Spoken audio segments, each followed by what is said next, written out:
क्या आप चाहते हैं कि आपके हिंदी ऑब्जेक्टिव यानी वस्तुनिष्ठ प्रश्नों में 100 नंबर आए? तो ये वीडियो ज़रूर देखें और हो सके तो जितना शेयर करें ताकि और भी विद्यार्थियों के आपके जैसे ही हिंदी में 100 नंबर प्राप्त हो। तो वीडियो को चालू करते हैं। और अभी आप इस वीडियो पे नए होंगे तो इस चैनल को सब्सक्राइब कर लीजिए ताकि आगे आने वाले और वस्तुनिष्ठ प्रश्नों आपको आसानी से प्राप्त हो जाए। तो चलिए हम बात करते हैं पहली प्रश्न के बारे में। तो पहली प्रश्न है, निराला का साहित्य साधना के रचनाकार हैं, यानी निराला का साहित्य साधना का रचनाकार कौन है? तो आपका सही ऑप्शन क्या होना चाहिए? जल्दी सोचिए। तो आपका सही ऑप्शन है डी, यानी रामविलास शर्मा। अब बढ़ते हैं अगली प्रश्न की ओर। अगली प्रश्न है, रामायण की रचना किस भाषा में है? ध्यान से सुनिएगा, रामायण की रचना किस भाषा में है? तो आपका सही ऑप्शन है ए, यानी संस्कृत। रामायण की रचना कौन सी भाषा में है? तो संस्कृत में। अब बढ़ेंगे अगली प्रश्न की ओर। अमरकांत लिखित कहानी का नाम है? ध्यान से सुनिएगा, अमरकांत लिखित कहानी का नाम है। ऑप्शन क्या होना चाहिए? जल्दी सोचिए। तो आपका सही ऑप्शन है डी, यानी बहादुर। क्या होना चाहिए? बहादुर। अब बढ़ते हैं अगली प्रश्न की ओर। बहादुर का बाप कहाँ मारा गया था? फिर से ध्यान से सुनिएगा, बहादुर का बाप कहाँ मारा गया था? तो आपका सही ऑप्शन क्या होना चाहिए? जल्दी सोचिए। तो आपका सही ऑप्शन है ए, यानी युद्ध में। कहाँ? युद्ध में। अब देखते हैं अगली प्रश्न। द्विवेदी जी से किसने पूछा था नाखून क्यों बढ़ते हैं? ध्यान दीजिएगा, द्विवेदी जी से किसने पूछा था नाखून क्यों बढ़ते हैं? तो आपका सही ऑप्शन क्या होना चाहिए? जल्दी सोचिए। तो आपका सही ऑप्शन है लड़की। किसने पूछा था? लड़की ने। अब बढ़ते हैं अगली प्रश्न की ओर।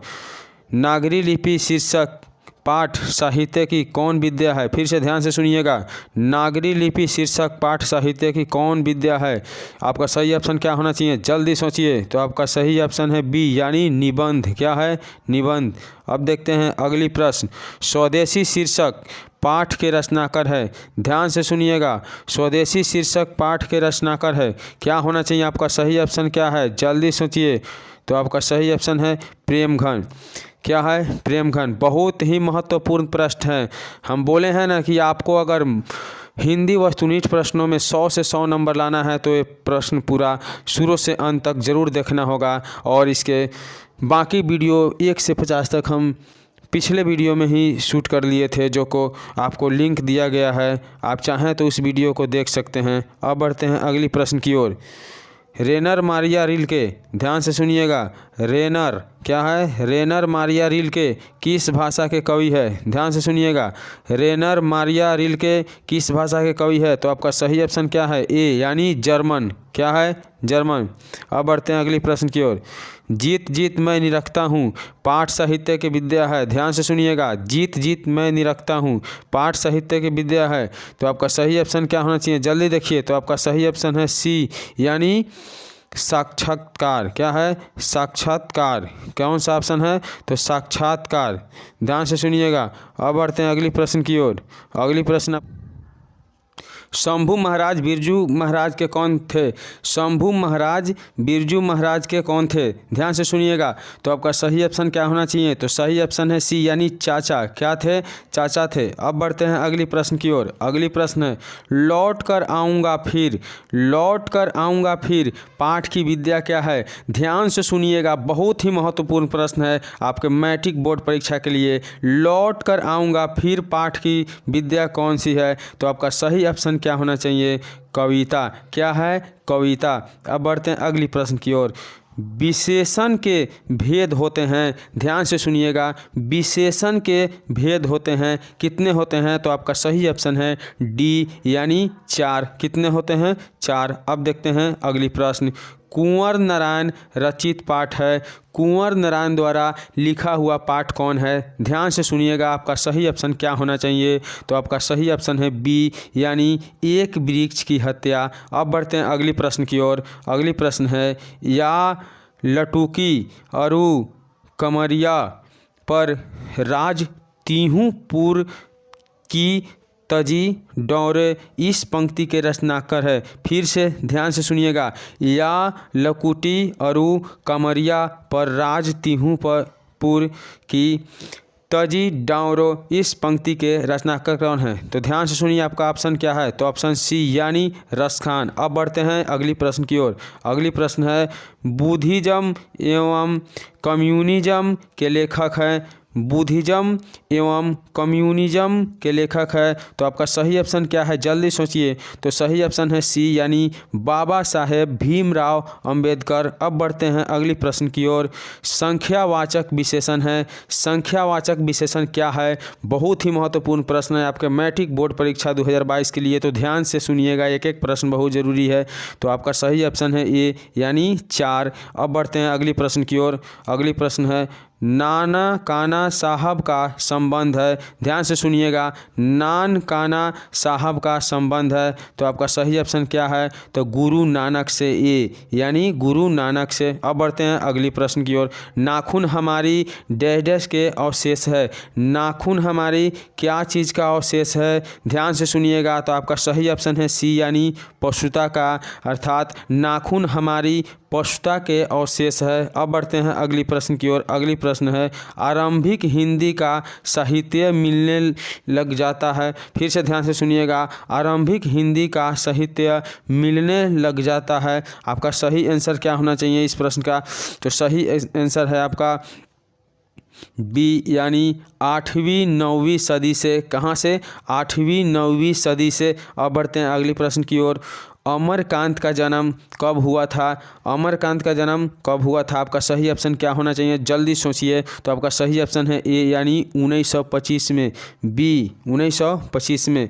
अब बढ़ते हैं अगली प्रश्न की ओर। अगली प्रश्न है, भाववाचक संज्ञा का उदाहरण है। भाववाचक संज्ञा का उदाहरण क्या है? क्या होना चाहिए? जल्दी सोचिए। तो आपका सही ऑप्शन है सी यानी बचपन। क्या होना चाहिए? बचपन। अब बढ़ते हैं अगली प्रश्न की ओर। किशोर से मार खाने के बाद बहादुर कहाँ गया? यानी किशोर से मार खाने के बाद बहादुर ने कहाँ चला गया? तो आपका सही ऑप्शन क्या है? तो आपका सही ऑप्शन है सी यानी चुपचाप कोने में खड़ा हो जाता है। कहाँ हो जाता है? चुपचाप कोने में खड़ा हो जाता है। अब बढ़ते हैं अगली प्रश्न की ओर। रूसी जाति की अस्मिता को सुदृढ़ करने वाले साहित्यकार है। ध्यान से सुनिएगा, रूसी जाति की अस्मिता को सुदृढ़ करने वाले साहित्यकार कौन है? तो आपका सही ऑप्शन क्या है? ए यानी लियो टॉल्स्टॉय। कौन है? Leo Tolstoy.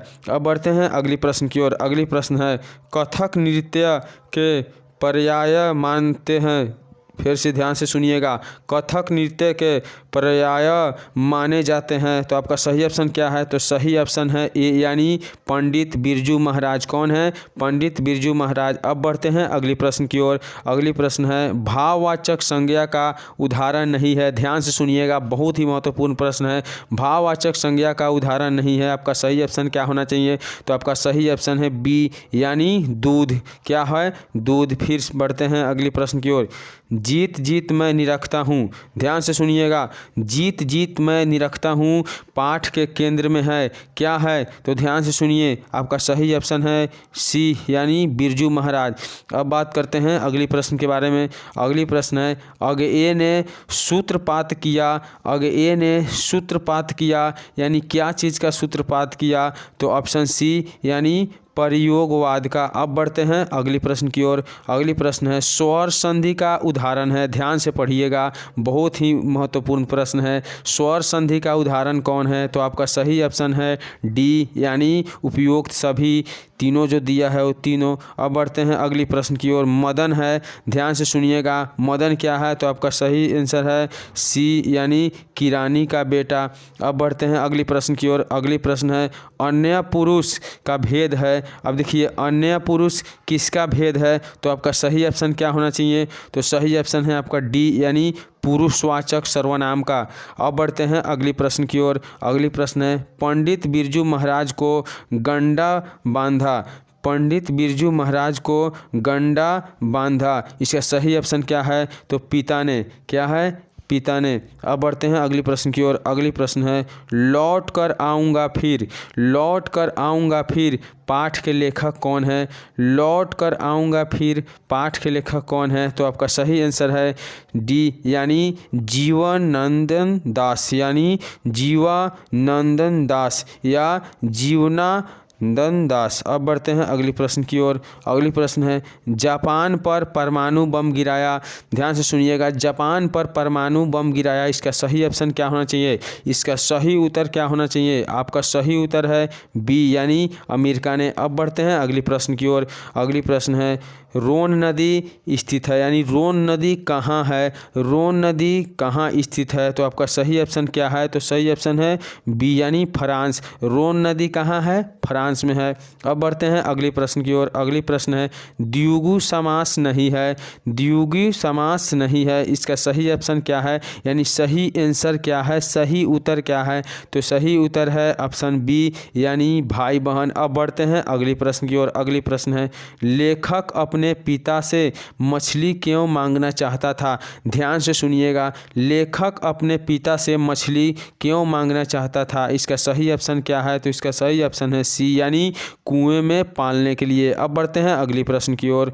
अगली प्रश्न है कविता नहीं है, इनमें से कौन कविता नहीं है? इसका सही आंसर क्या है? तो सही आंसर है डी यानी शिक्षा और संस्कृति। अब बढ़ते हैं अगली प्रश्न की ओर। अगली प्रश्न है मोहरा नदी शहर से दूर थी। ध्यान से सुनिएगा, मोहरा नदी शहर से दूर थी या मोहारा नदी शहर से दूर थी, इसका सही उत्तर क्या होना चाहिए? तो सही उत्तर है सी यानी 3 मील। कितना?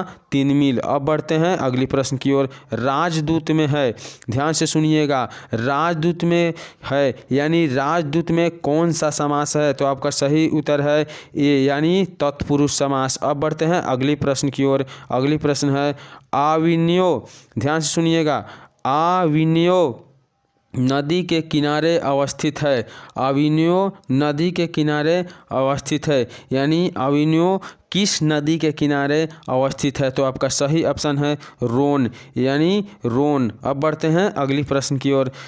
गिरधर लाल, ध्यान से सुनिएगा, गिरधर लाल है, गिरधर लाल क्या है? तो गिरधर लाल आपका मदन का पिता है। क्या है? मदन का पिता। अब बढ़ते हैं अगली प्रश्न की ओर। अगली प्रश्न है संतु के मारे काँप रहा था। ध्यान से सुनिएगा, संतु के मारे कौन काँप रहा था?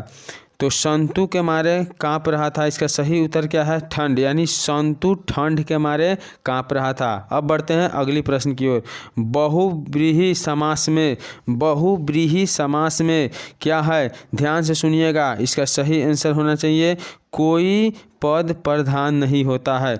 कोई पद प्रधान नहीं होता है। अब बढ़ते हैं अगली प्रश्न की ओर। अगली प्रश्न है मैक्स मूलर के अनुसार सर्वाविध संपदा और प्राकृतिक सौंदर्य से परिपूर्ण देश है, इसका सही आंसर क्या होना चाहिए? तो आपका सही आंसर है डी यानी भारत। अब बढ़ते हैं अगली प्रश्न की ओर। अगली प्रश्न है कमरुद्दीन का जन्म हुआ था, यानी कमरुद्दीन का जन्म कहाँ हुआ था? तो इसका सही आंसर है बी यानी बिहार। कहाँ हुआ था? बिहार में। अब बढ़ते हैं अगली प्रश्न की ओर। अगली प्रश्न है व्यंजन संधि का उदाहरण नहीं है। ध्यान से पढ़िएगा, व्यंजन संधि का उदाहरण नहीं है, तो आपका सही आंसर है ए यानी पुनर्जन्म। अब बढ़ते हैं अगली प्रश्न की ओर। अगली प्रश्न है बिस्मिल्लाह खां के परदादा उस्ताद सलार हुसैन खां कहाँ के निवासी थे? ध्यान से सुनिएगा, बिस्मिल्लाह खां के परदादा उस्ताद सलार हुसैन खां कहाँ के निवासी थे? तो आपका सही आंसर है ए यानी डुमराव का। अब बढ़ते हैं अगली प्रश्न की ओर। अगली प्रश्न है मछली कहानी के लेखक है। मछली कहानी के लेखक कौन है? तो इसका सही आंसर है डी यानी विनोद कुमार शुक्ला। अब बढ़ते हैं अगली प्रश्न की ओर। अगली प्रश्न है धर्मात्मा का संधि विच्छेद होगा। ध्यान से सुनिएगा, धर्मात्मा का संधि विच्छेद क्या होगा? तो आपका सही ऑप्शन है डी यानी सही आंसर है डी धर्म जोड़ आत्मा। अब बढ़ते हैं अगली प्रश्न की ओर। अगली प्रश्न है जन्म से ही पागल थी। जन्म से कौन पागल थी? तो आपका सही आंसर क्या है? तो सी यानी मंगू। आशा करते हैं कि आपका वीडियो अच्छा लगा होगा।